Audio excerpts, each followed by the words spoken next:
Good afternoon. Happy Hump Day. Welcome to Great Day Connecticut. I'm Kara Sundlin. Scott here, and apparently you have had an author talk with Megan Collins. Yes, last night. Thank you to everyone who came out to there's a theater in a little community right behind the shops at Evergreen Walk. So I joined local author Megan Collins, who wrote Thicker Than Water. Happy publication day for her. It's her fourth book. We had a great turnout. About 80 people registered, and thank you to Cindy for Book Club on the Go. She helps organize all these things. But anyway, really fascinating story. So if you're looking for a great beach read, fiction or nonfiction? It's fiction, fiction, okay. and it's a thriller. Oh, it's a thriller. Thicker Than Water, and there's a sister-in-law and a sister. Maybe it could be our new book club book. Maybe, and she just came out with her fourth book. But yeah, there's a sister and a sister-in-law, and the husband ends up in a coma, and then they have to determine, is he guilty of something or not? And one might feel this other way. Forgive me, is Megan from Connecticut? Or she is. She's from Vernon and Manchester. Excellent. That's nice to say. Yeah, so she's a local author, and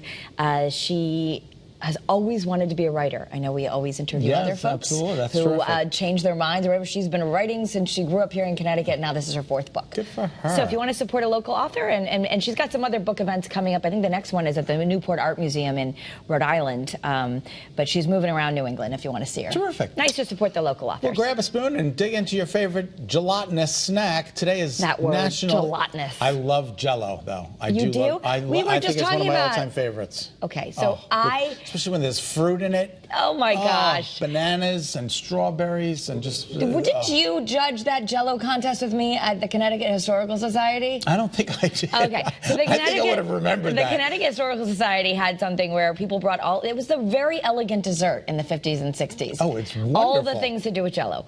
I can't say that I love Jello now. I liked making it as a kid, but Jello is everything. In those days, it was like, what Jello bunt mold shall you make? Absolutely. I found out, and again, I don't know if this is true, but it's made from seaweed extract. What? It's apparently one of the ingredients. Again, I don't know. Jello? Jello. I don't know if that's true or not, but I found that out and I was like... That's where gelatin comes from? Well, I don't know, but I was like, ugh, I don't want seaweed. I want to be eating seaweed. But, I like seaweed salads when you go to sushi. So there you go. It might be in your Jello, too. Who knows? Okay. Oompa, loompa, doompa dee doo. Willy Wonka is back for you. The first movie trailer was released for the new prequel starring Timothy Chalamet. Let's take a look. Take a look. Every good thing in this world started with a dream. So you hold on to yours. Here we go, Mama. Mark my words, this is gonna be the greatest chocolate shop the world has ever seen. So you're the funny little man who's been following me. I will have you know that I am a perfectly respectable size for an Oompa Loompa. An Oompa what now? Allow me to refresh your memory. Oh, I don't think I want to hear that. Too late. I've started dancing now. Once we've started, we can't stop. I love the Oompa Loompas.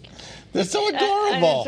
I would love to see that. Yeah, this was really good. I want to see that and Barbie. I think all of the movies I want to see are for the PG crowd. No, I think definitely I'm excited for those. I think the adults are more excited for some of these films than the kids are excited. Well, I think they know that when they make them too. That it's nostalgic for us to go. Well, this is apparently a companion piece to the 1971 Gene Wilder movie, of course, Willy Wonka and the Chocolate Factory. So we're just gonna have to wait and see. But it looks really, so they're answering good. all the questions that you never had about Wonka. I love the Blueberry Girl.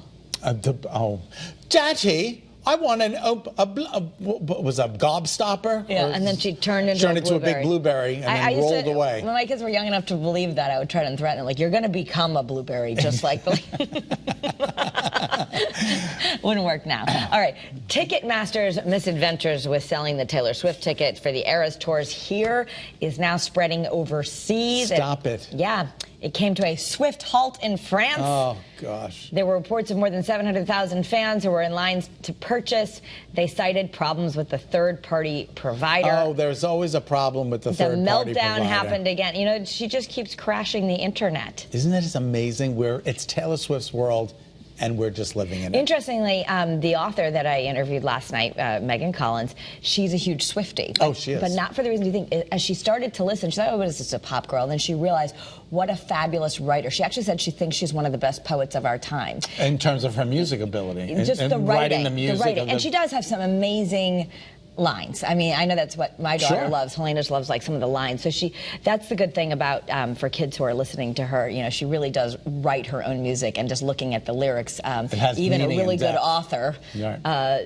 says, "Hey, this is good pretty writing." good. Yeah. Well, speaking of writing, Britney Spears is releasing a memoir. Ooh. The publisher says the book titled "The Woman in Me" will be available October 24th. A statement released Tuesday from Gallery Books says the story will focus on the landmark 2021 court hearing. Okay. What do you think about that? I think it's going to be interesting to read. Her sister obviously wrote a book before. I don't think it'll do as well as hers. But she's going to talk about all of I wonder the what she got for this. controlling. It's got to be seven figures Yeah, for sure. absolutely. But she posted it on an Instagram video saying, it's coming, my story on my terms at last. Yeah, she got smacked in the face last week by that security guard for the basketball player. She did? Yeah, it was not good. Oh, I missed that. Yeah, she wanted to get a selfie with the basketball player. Oh. And Wumpa, forgive me, I can't pronounce his last name. He's 7'4". Oh, from Milwaukee? Forgive me again, but the security guard put Britney Spears down. Anyway, we're moving on. All right, we get to watch another stunning image as we send all let's these see great this. creations to space. They're sending us back. This is the James Webb Space at Telescope's this. anniversary picture. Looks like Ursula from The Little Mermaid. The nearest star forming region to Earth, but it's 390 light years away. Look at that. Doesn't it almost look looks like a Urs- jellyfish? Yeah, jellyfish Ursula. Wow. Oh, sing, Ariel, sing. It's the most powerful telescope ever sent into space. So now you know. There it is. Wow. Man, so we're celebrating the 1-year anniversary of the first photo that was published. Crazy. So that's why they came out with that. It's pretty cool. So This is really cool, too. Yes. This is unbelievable. So we're talking a lot about books, but what if you Books. could have a first edition, very rare, of F. Scott Fitzgerald's The Great Gatsby? That would It's be going up really, for auction. really cool. It's part of a massive collection that belonged to Rolling Stones drummer Charlie Watts. Yeah, he's got some Other other books in items there, too. that are rare books includes George Orwell, Agatha Christie, James Joyce.